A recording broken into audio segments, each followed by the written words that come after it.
in this episode. I got a crazy thing to ask you guys here.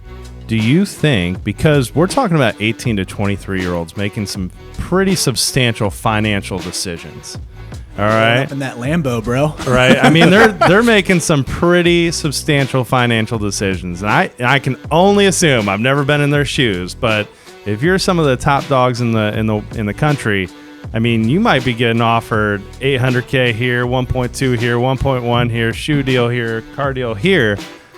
Do agents ever get involved in this? Oh, absolutely. Absolutely. And again, relative to, we're still talking about the 1, 2, 3, 4% of college athletics. Right. So when we're talking to the masses of college sports and college kids, it's going to trickle down to those guys eventually. Again, we're talking about the top guys. But I also have heard, too, in different SEC schools, they've got NIL deals set up for every player on the team already. Mm-hmm. So that's a big recruiting piece going into it. Yeah, not just the All-American, the All-Every guy. You know, that's happening, yes. And then so the average Joe college athlete that's a rower at wherever, he's going to end up getting some stuff down the line. It's just it's not trickled down that far yet, but it's getting there.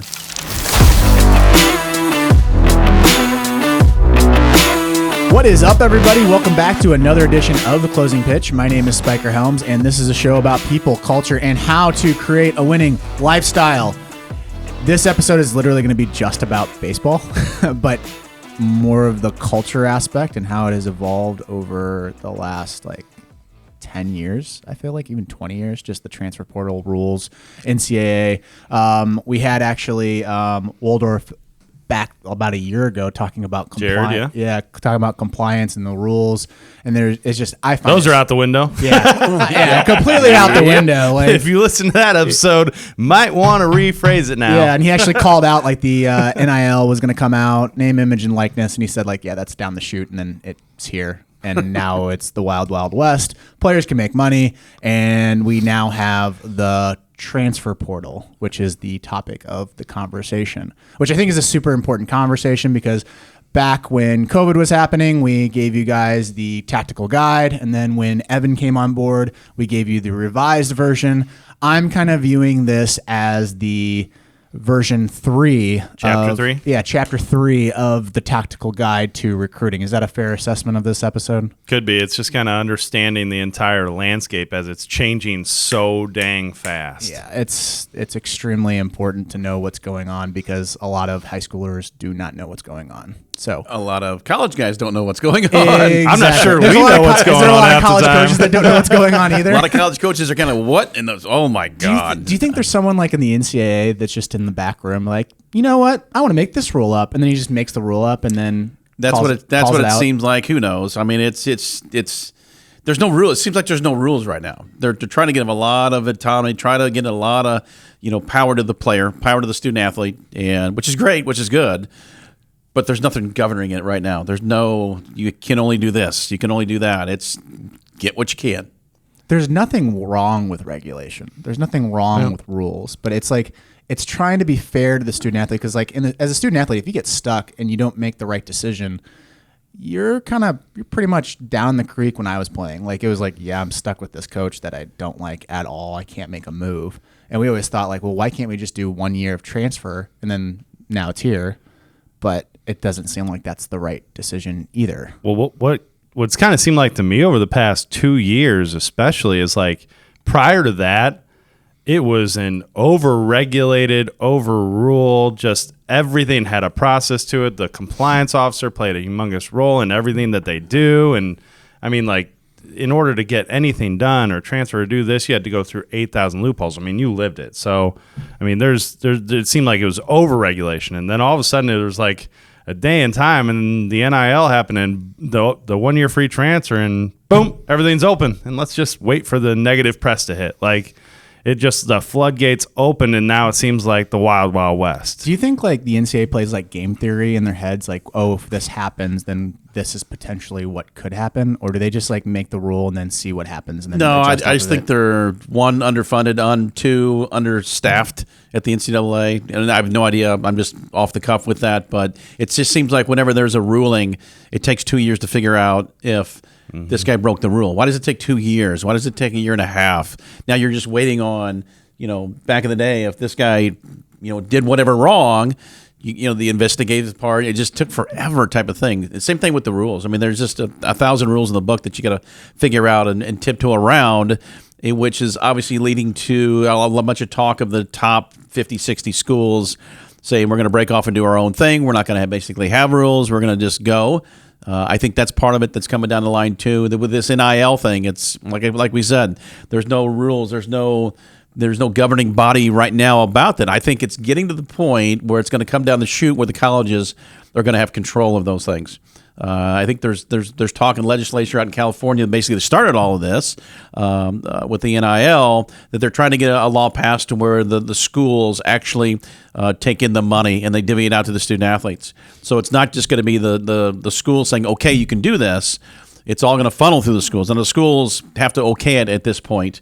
But there's no limit, obviously, on what the student athletes can make. And obviously, it's predicated on Twitter followers and where you're advertising dollars, how good you are on the field. And it's starting to spill over to all of these mid-major good players in their programs, seeing that they can make a bunch more money somewhere else. And obviously, they're going to hire more profile schools, places, opportunities. And it's right now becoming more about the buck than it is the loyalty playing at your school. The name, image, and likeness, are you for that, or are you kind of like it needs to be regulated? Oh, absolutely. You can say what you want, but college athletics is a professional business. Just look at the money they make. I mean, seriously, football, basketball, now baseball's getting way into it as well.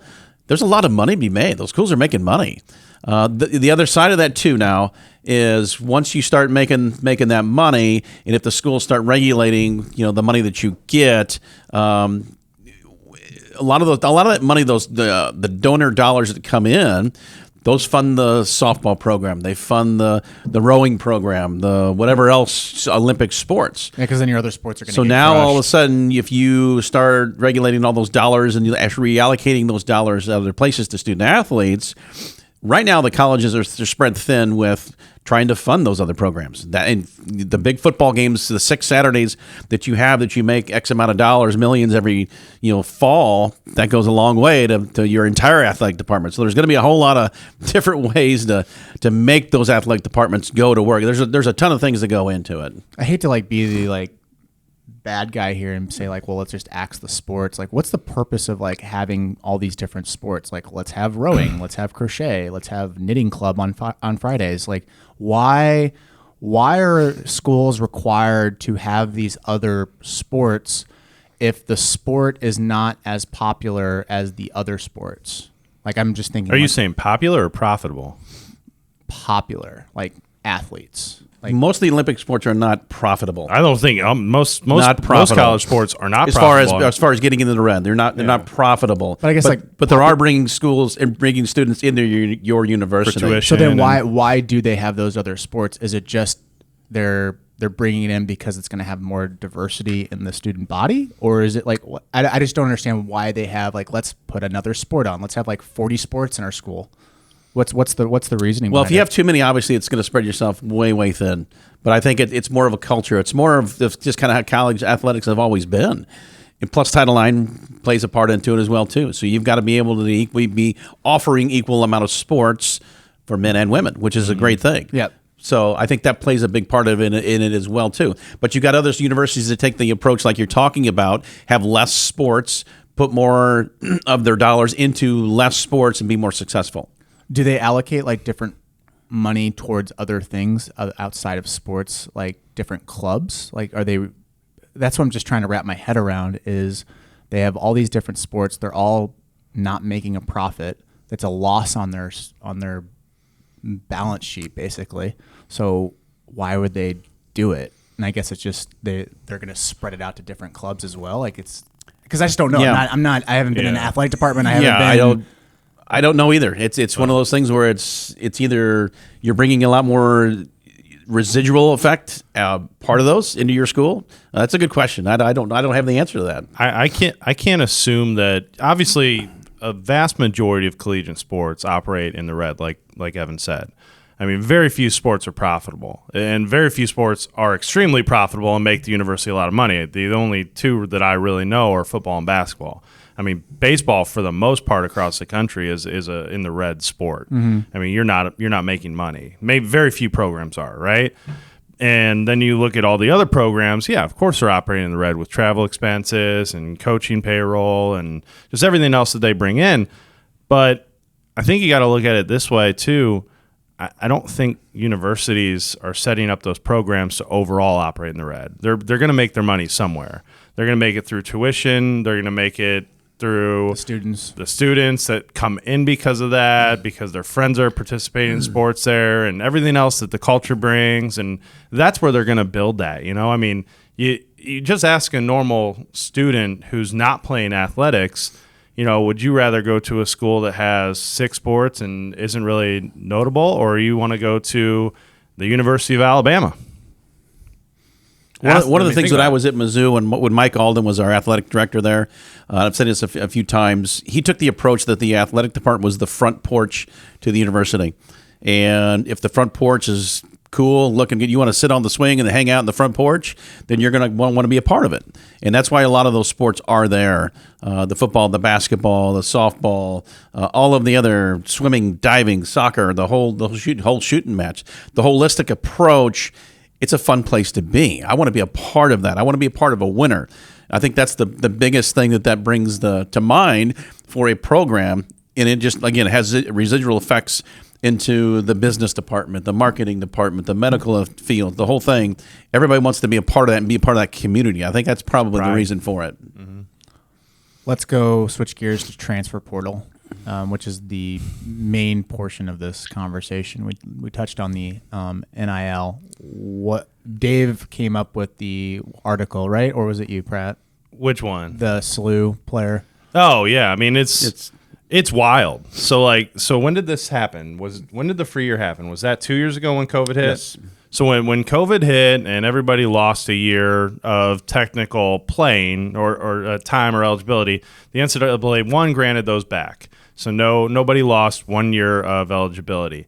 And then with just the overall transition and what I can assume is the influx, because a new class was coming in regardless, and an old class was technically not graduating going out, I think that the NCAA then offered up a free year of transfer to any NCAA athlete, meaning they could transfer from Division I to Division I without a penalty of sitting out. Whereas in the past, if they were to transfer from the same division to same division, they would have to sit out a year, and then they'd be granted eligibility to play. Is that correct? Yep.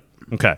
So then now what in the past they could do is go Division I to Division II, and they would not have to sit out, I believe. Yeah, if you went down in level, you can play right away. And you could always go down to, let's say you started off at a Division I in any sport, didn't really work out, and you went back to junior college. That was kind of one of your options to go play right away. You didn't lose a year of eligibility, and then you could transfer back into Division I if you played well enough and found another fit. But now there's this whole new element to it, the free year of transfer. So players are literally at any given time. I mean, I know several baseball players that are on their 4th and 5th school because they went D1, JUCO, D1 to another D1, and they haven't faced one penalty yet. And it's kind of creating this ever-shifting free agent market, and like roster turnover is crazy. I mean, sometimes rosters are losing 15 to 20 players in baseball to the transfer portal every year. I mean, football's going nuts now with it. Like the example we just brought up, because now it's kind of, I feel like every Monday morning I walk into Pratt's office and be like, I got a new crazy story. I'm like, Pratt, what in the world are we talking about? So like SLU basketball, right? We're from St. Louis. And their top point guard who led the country in assists last year just left SLU. I mean, a place where he was thriving. And they're going to have a heck of a team next year. And they're going to be really, really good. Why? Because the free year transfer and the NIL. He's going to go to the University of Tennessee, so he's moving up, right, mid-major to Power 5 SEC. And SLU might be able to beat Tennessee next year, by the way. I mean, you never know. But he's moving up because he's going to play at the top level, and he's getting paid $200,000. It's the Wild West. It's crazy, and that's what we're talking about. Like, we have this conversation all the time right now. Like, me and Pratte talk Mizzou football all the time. We're nuts about it. We got the top wide receiver in the country. That doesn't happen at Mizzou football if the NIL doesn't happen. That does not happen. But because we were able to pay a lot of money, we got him. Now, is he going to stay for 3 years? I doubt it, because he's going to probably go get more money somewhere else if he plays good. That's what we're creating with this. It is a total free agent structure every year, which is kind of interesting because that's kind of how the coaching carousel was. Forever, you said it earlier. Well, what if my coach leaves, or what if this? I can't leave under the old rules. I get screwed as a player, because the coach could have a good year at a mid-major. He can go 10-2 in football, and all of a sudden every SEC school is calling him because of coaching vacancies, and he just made $2 million extra. What about me? Yeah, and then you're stuck. Now the player can. Now the player I feel has like a good if year. it wasn't the NIL, if we weren't in the NIL deal, I think that it would kind of set this at bay a little bit. I think when you put the NIL in, it puts it on steroids, and again, it's a power to the player, which they should be able to make money. It's a free market society. They definitely should. I always thought it was weird how a football coach could make $1 million, but then the baseball player is technically only making, let's just say, a scholarship, $20,000 a year.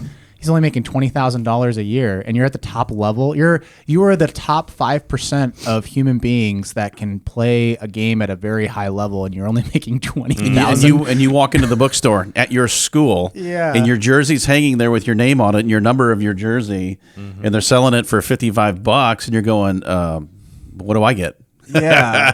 Well, now they do, and that's the power that they're trying to give them. I don't know what the answer is, and I don't know if this is good or bad. I think if I was a player, I'd be all in, because then I can make that adjustment. But I'm big on loyalty too, so it's like, damn, if I have a really good coach and then I get offered, well, put it this way, $500,000, hey, I'm all about life-changing money a little bit for college kids. I'm all about loyalty. Don't get me wrong, because I was watching the chat boards of SLU basketball, and man, the fans are coming unglued. Obviously they're upset, and this is going to be something that I think fans are just going to have to get used to, because this thing ain't changing. This is only going to get crazier.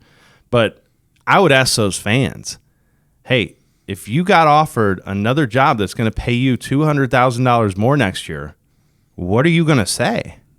Nope, I'm loyal, man. I don't want that money. It's like the Albert Pujols deal. Just think about it. Cardinals fans are going to hate me for this, but I was on the side of Albert, and I was like, well, if you do the math though, he still makes a little bit more if he goes to California.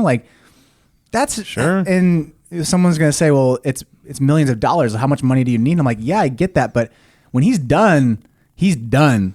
He has another 40, 50 years if he's lucky to live, and he has to use that money, and then he wants to set up his family. So it's like, you want to know something else that's kind of crazy that's coming out of this whole deal? Because I'm of the opinion that this is just the beginning. I don't think a lot of businesses have jumped in to the NIL payments yet, in terms of sponsoring athletes and getting visibility for their company. I don't think probably 80% have jumped in of what will probably be in 2 to 3 years. So I think this is going to get crazier. Well, they don't know whether the NCAA is going to come out with another rule. I think it's just the fact that the NCAA makes these rules into, like you just said. That I don't know if these businesses know exactly what they're going to get out of it. Yeah, yet. The return on investment. They're going to have a signing autograph party with great player A, and that's all you get, or is he going to be sitting there at my car dealership and bringing guys in off the street to help me sell cars? They don't quite know what the return is on that X amount of dollars that they're giving those student athletes. Basically, what they're doing is everything that's been underneath the table as far as payments and the white envelope that's left at your front door at your apartment. It's happened all the time, yeah. It's above board now. That's all it is. It really is. There's no real difference in that. All of those payments from those donors are legal now. It's influencer marketing 2x. Because an influencer marketer gets their money off of just social media, and they don't do a lot of they do appearances, but a lot of companies don't know how to use that effectively. Talking with a number of people that are and higher up in companies, they're like, yeah, influencer marketer just doesn't work for us. I think it's one of those things, like you're saying, is that they have to figure out, how does this influencing marketing / athlete work, college athlete, and how can we actually leverage it to help with our brand? It's very intriguing, and I don't. And asking college kid like, okay, how are you going to promote us? Like the college athlete doesn't know. He's like, he's not a creator. He's not an influencer marketer. Like that's not his job. His job is to work out, get ready for the game, and then post on social media every once in a while, and that's it. Like not many athletes have that business mindset. Well, it's also it's also going to stretch the haves and the have-nots. Mm-hmm. It really is. I mean, it's going to get the distance between the 19 car dealerships in small town college, whatever, as opposed to the whatever place that has one. That guy's going to go because there's more money somewhere else. It's more of the, the rich get richer, the poor get poorer type of situation. It's going to be stretching farther and farther away from, we're still going to see those same 4 or 5 teams in college football winning all the time. This does not help that issue by any means, because everybody's going to go follow those blue bloods, those 7 or 8 schools that have a chance to win, and they're going to, just because they have all the resources. What is the athletic director thinking? What's the coaches thinking?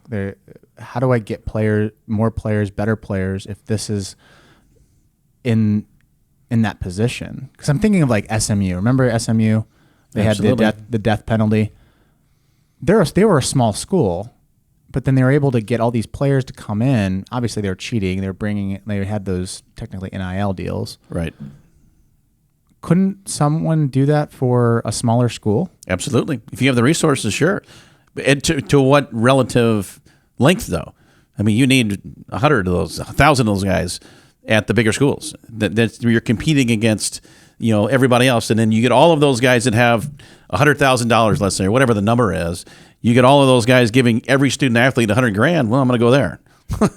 You got half of the student athlete population getting $100,000 at this place, and they're going to win maybe, but they're not going to win as much as these dudes because everybody's getting the deal.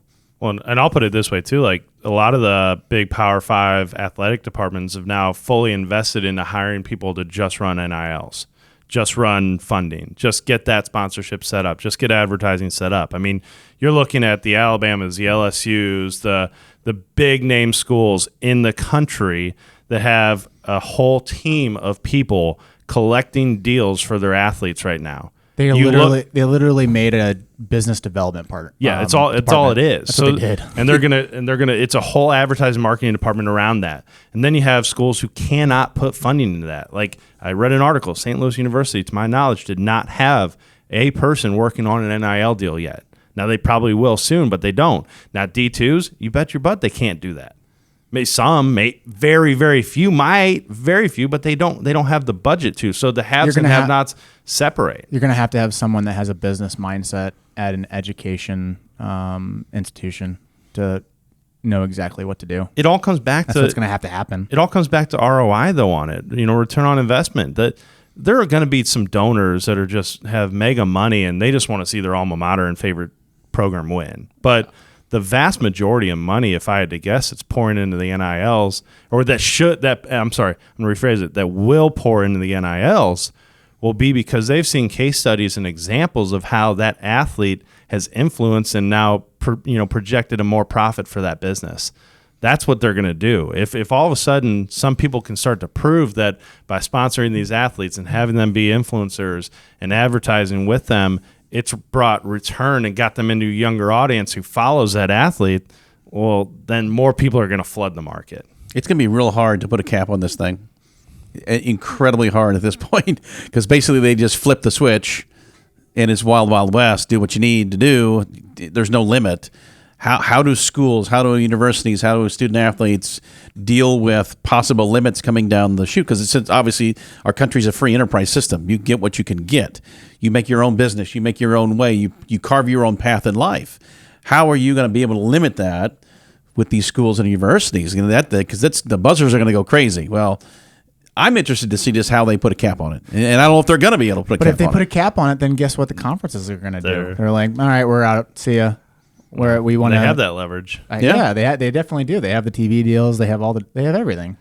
The funny thing I saw the other day was now they're starting to talk about the winners and losers in the transfer portal. Like it's nuts. Like they're literally like talking from like a basketball and football standpoint. They're like, here's our top 10 transfer portal team rankings. These guys really crushed it in the portal, which is nuts to me. I'm like, Mizzou basketball is number 5 in the transfer portal. Is that a good thing or a bad thing? I don't really know.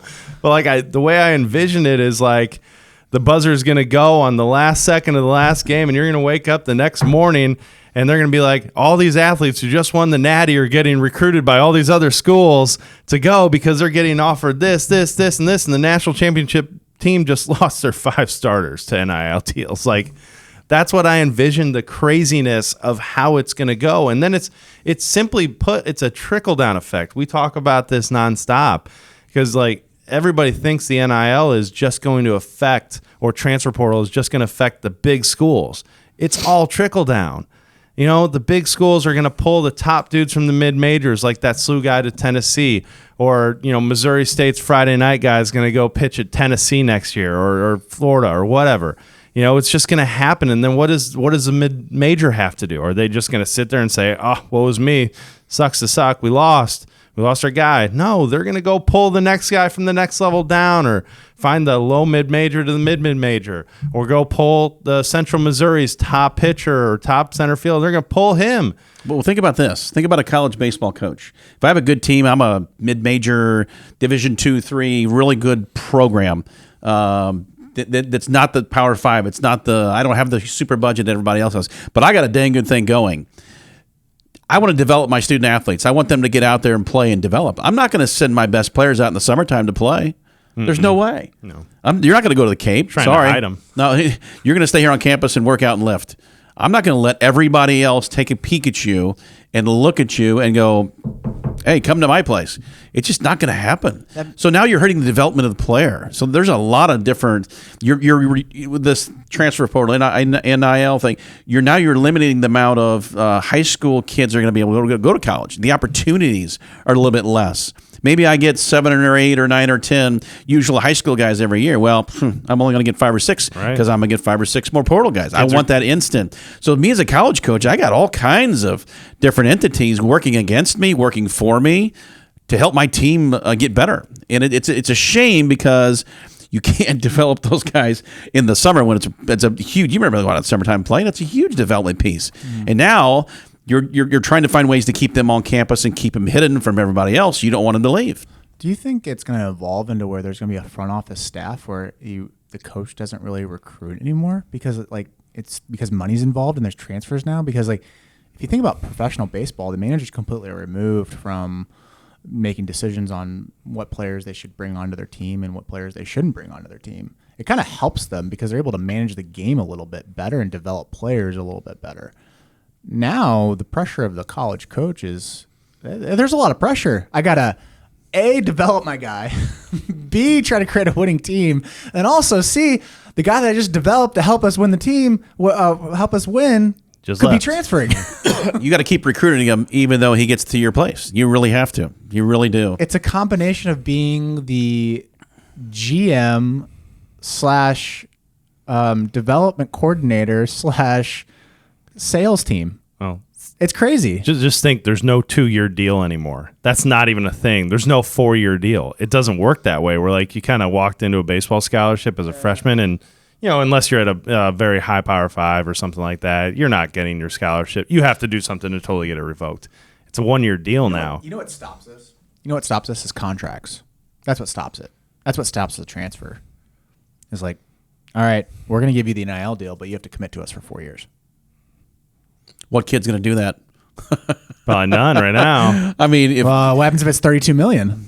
Well, yeah, that's a no-brainer. But how many $32 million contracts are out there? It's relative for college, but how many of those really cool? Okay, yeah, that's true. I'll take that for 4 years. There's no kid going to do that. That doesn't happen in professional baseball. What's his name? Judge just turned down gazillion dollars because he wants to bet on himself in free agency with the Yankees. He knows he's going to be in a good spot for the next time around. It's the same thing with a college guy. Oh, I'm this freshman All-American. Nah, I'll wait. I don't want this 4-year deal because I can get double or triple from this other school or whatever it is. It's becoming professional athletics. So you don't think contracts would actually solve it though? No, I don't think so because kids will just turn them down. I got a crazy thing to ask you guys here.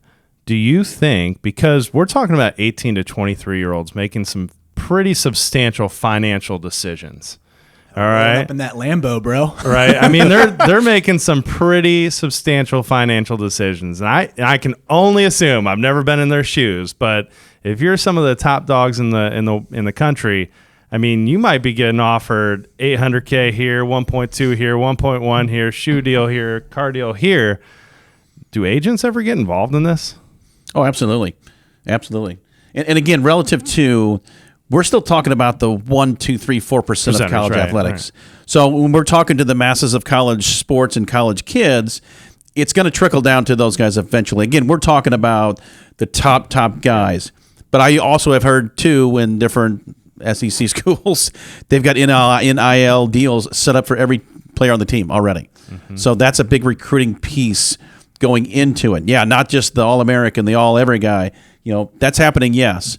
And then so the average Joe college athlete that's a rower at wherever, he's going to end up getting some stuff down the line. It's just it's not trickled down that far yet, but it's getting there for sure. But we're still talking about that. Again, this is in the infancy stage of everything, but we're seeing those because those are in the forefront. Those big deals are right out front, and everybody thinks every college athlete is getting this, and they're not getting this right now. It's getting that way. It's getting to that point. But right now, it's those top guys that are getting those deals. It's setting the precedent for the other guys down the line. It's going to seem that way when someone rolls up with like a Porsche and then the snapper has a Camry 98. Oh yeah. So. Well, he's talking about the one. That's cool. I mean, which school? Or I don't know if you remember which school, but they were setting up funds now to where every piece of athletic clothing that gets sold or any business wants to do just general advertising with the athletic program, it goes to a fund and that gets divvied amongst, I believe, every single athlete in the athletic department. So it's just like what MLB does with their merchandise. I'm guessing. The holistic approach, for sure. Yeah, so now, and it was like if you kind of, because it was something along the lines of you could sign over your name to the school for that year. So now the school has rights to put your face, your logo, your likeness, your name on any gear that they want to sell, and then you get direct benefit back on it. At what point is there a players union? Who knows? I mean, that's where it's heading. I don't know. 18 to 20-year-olds aren't great at starting those things. So, So how does this affect the high school athlete? If you're listening to this in 20 years and you're in Mars, but how does this affect the high school athlete? Well, I think again it gives it limits their opportunities. Yeah. It really does. So they've got to do a little extra on their profiles. They got to do a little extra on their videos. They got to do a little extra on their emails. They got to over communicate. They got to oversell themselves to college coaches. They have got to make that college coach. They've got to recruit the college coaches basically and say, "Hey, I'm over here. Come look at me." You've got to do extra. You've got to send those updates every week. You've got to be able to just knock their door down. And again, there's no amount of communication that's too much going towards college coaches. You've got to make sure those guys have an opportunity. Because right now, most of the college seasons at this point of the year, we're almost the first part of May, they're way over past halfway point. Most college coaches are trying to set their summer recruiting schedules.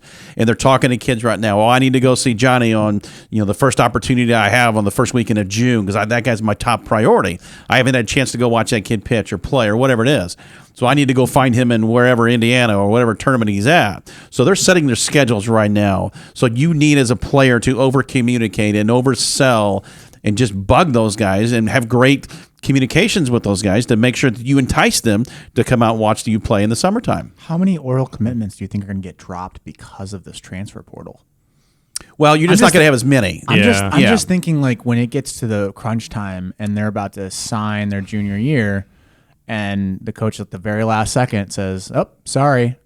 We already got someone from the transfer portal." Like, that's a real deal. Well, and I think I agree with Evan on it. I think that from a college coach's perspective, now there's more on their plate attention-wise. There's more things to look at in terms of how they can find players, which to the high school athlete, like he said, you have to now go above and beyond to gain attention. You cannot just rely on them coming and seeing you because there are, every college coach I talk to, like it is a part of their morning routine now, especially in certain months when the portal gets real active. It's a part of their morning routine to get on the transfer portal. Well, I'm sure our phones are going to blow up on June 1. I mean, just every single morning, it's like I get my cup of coffee, I sit at my desk, I open up my laptop, I check the portal. I mean, they're doing it every morning. And why? Hold on one second. Think about why. This is a real important thing that a high school athlete needs to understand. It just got easier for a college coach to go get an older, more proven player. It just got easier, and a lot easier. High school athletes are not proven. They're babies. They're baby deers coming into college. They don't know what to do. Very few can walk in freshman year at any level and be successful and play and contribute. Very, very few. And I'm talking probably less than 10%. It just got easier to find a older, proven player. There hasn't been any freshmen, like when I was playing, you'd always hear these guys coming in and be like, oh, this guy, he was really good. Like, coach really loves him. And I'm like, all right, let's see what he has. And they weren't that good. Like, they struggled tremendously. The only guy that came in, and I wasn't there when Berger came in, but Tate Matheny, when he came in, he was the real deal. Yeah, like he was he was a true freshman that was like, yeah, you're probably as good as one of our juniors. Yeah, the thing that I always would tell our freshmen, especially our rookies, you can be the 4-hole hitter, play shortstop every day, the whole year. Great. You can get one at bat. You can get one inning on the mound, whatever it is. You take your freshman year, you wad it up and throw it away. The experience of being there, the experience of the travel, the experience of knowing what the league is all about, wherever you're at, the experience of knowing what school is all about, your social life, how to get around campus. All of that stuff plays into the part of your experience your first year. Now all of a sudden, okay, now your second, third year, that's when you take off. Very rarely does it happen that first year. And all of a sudden, boom, I'm a freshman. I feel comfortable. I fit right in with all these old guys. And I'm right in the middle of the lineup. And I'm that junior type guy right now as a freshman. That doesn't happen very often at all. There's few and far between. It just doesn't. It really doesn't. I mean, that's nature of the beast. So now the coaches are going, oh, okay, I've got that guy that's already broken in. He may not be the best player, but he's going to fit right in. He's already a junior, senior for me. I don't have to develop as many freshmen. I don't have to go extra work on Saturdays and spend extra time in the cage with these guys to develop. This guy's already developed.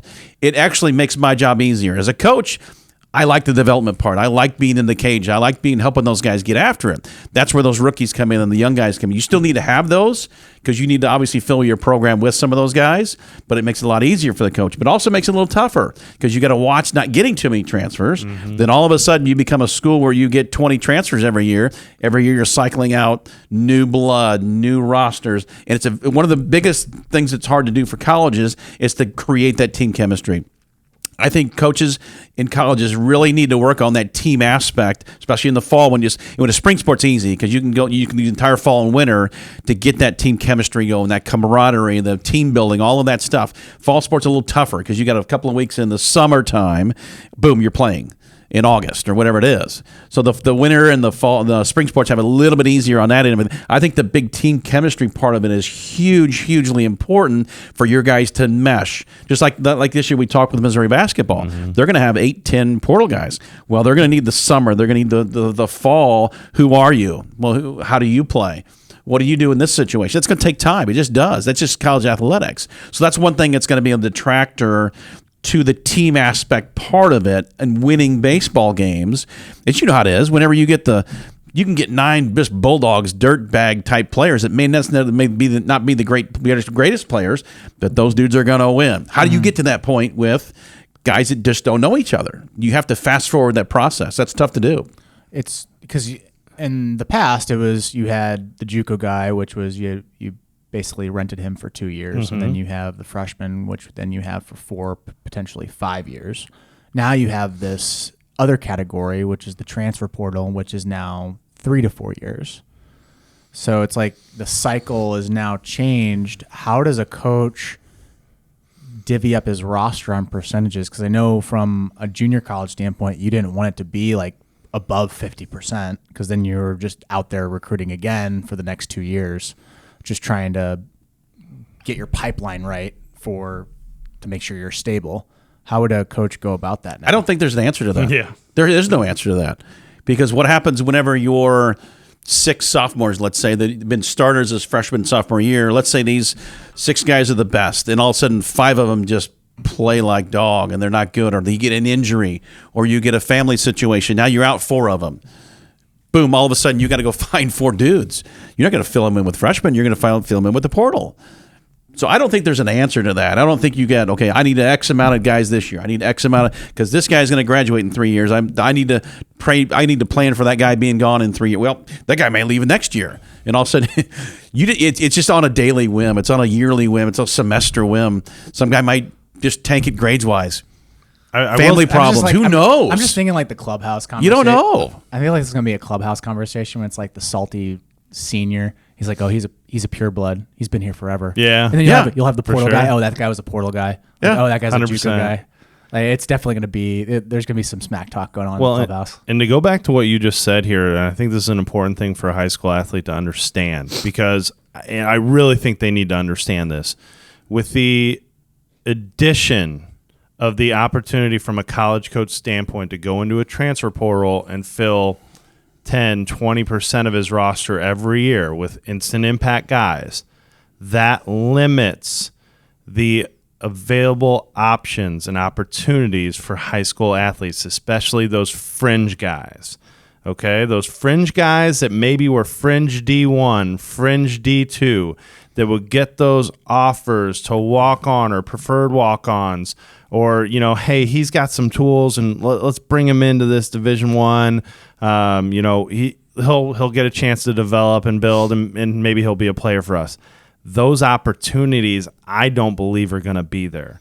Okay, those opportunities are going to get shifted to lower levels like junior college, Division III type levels. Okay, and that's going to make that brand of baseball better, which is great, or brand of sports better, in my opinion. But the overall outlook from players, because we still have a lot of players, and I'm not ever going to shoot down your dream or anything else like that. I'm just going to give you the honest facts. A lot of our players are still in that D1 dream or bust type model, and they're all thinking that opportunity is going to be there, and I hope it is, but let's have a plan B. Let's have an understanding of the landscape and how it's changing, because that's going to now – your path to D1 is still available. It might just have taken a hard right to a junior college or somewhere else to where you have to go play and prove yourself. You better fight like hell if you want to play Division I baseball, and you better be willing to not be satisfied with the brand. Now, don't be attached to a single brand like, oh, I want to go to Mizzou because it's Mizzou. Like, bro, there are so many different colleges out there. You don't need to be attached to a freaking Tiger. It's just a logo. One of the other things that we haven't talked about yet either, too, that plays into the limited amount of opportunities is the draft. Yeah. That's the other thing, too. The older guys, the junior seniors, that would be a 40th round, here's a courtesy draft pick, complete pro baseball. That doesn't happen anymore. The draft is only 20 rounds. Mm-hmm. Now the older guys are going, I'm not a draft. I'm just going to stick around for another year of college. Who are those fringe junior guys that used to get a chance to get $1,000 or $10,000, or here's a chance to go get a baseball card, play 2-3 years of pro ball. Guys or the JC guys. Yeah. It doesn't so that's another factor too, high school guys, that plays into the amount of opportunities that you have at whatever school you want to go to. I'm going to add on to that too with the NIL deal. Why would I go accept a draft pick and be paid $800 a month with a signing bonus of $10,000 when I can just stay at the school and have an NIL deal that's worth $15,000 plus my schooling? Absolutely. It's common sense. High school players, you better fight like hell. It's again, it's a lot harder. High school, you have to recruit the coaches. Yeah. The coaches are going to find you. Yeah, they're going to watch you. You have to recruit the coaches. Just get out there and work at it. That's all it is. Again, I tell all the kids, take this like it's a class in school. This is your class. You have got, if you want it bad enough, you'll work at it enough, but recruit the coaches. Entice them to get out there. Speaking of classes, we just filmed your recruiting class that we are going to be editing. Oh, you're not, I am. better you than me.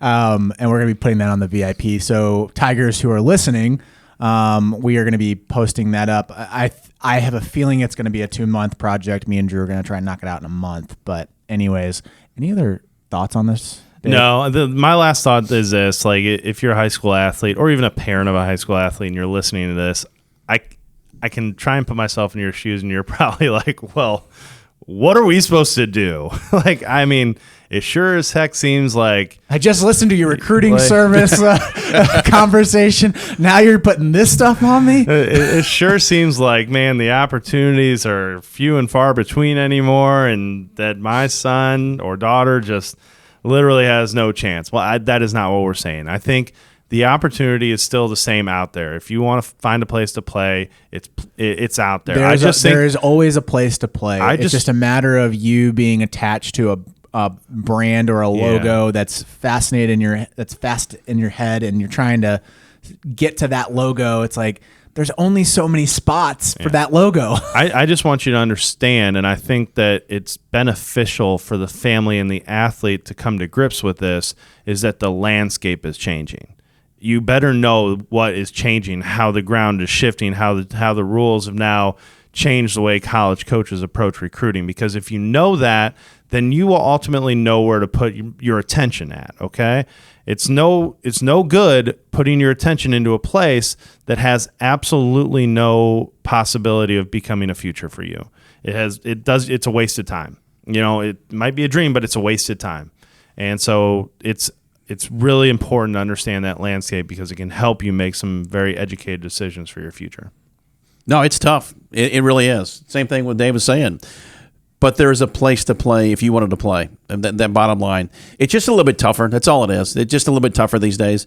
The fringe development guy is not going to those big schools anymore. They're just not. They don't have time to develop you. They want to win. The budgets, the resources they're pouring into the top schools, those coaches have to win. Otherwise, they're not going to be coaching. That's how it is. It's college athletics. That's where it's shifting to, and that's what the portal has been all about: is more winning for the top schools. And that's the have-nots. The have-nots are getting have-not anymore, and the haves are getting haves. That's just kind of the nature of the beast until something gets control of it and equals out the competition part of it. It's not going to change. Guys, that's this episode of The Closing Pitch. David Birkby, Evan Pratte, thank you. Make sure that you follow us on Twitter. We are all three on the platform. I will put that in the description below. If you want to listen to more on the recruiting end of things, I am creating the class that Evan created. And I also, in the last episode of the Tiger interview series, Recruiting Services, I listed all of the recruiting conversations that we have had over the past year and a half. And all of them are applicable to nowadays. So if you want to listen to those episodes, please do. It'll give you a better idea of the landscape, and it'll catch you up to speed on what's happening. So until next time, guys, see ya. See you guys. Peace.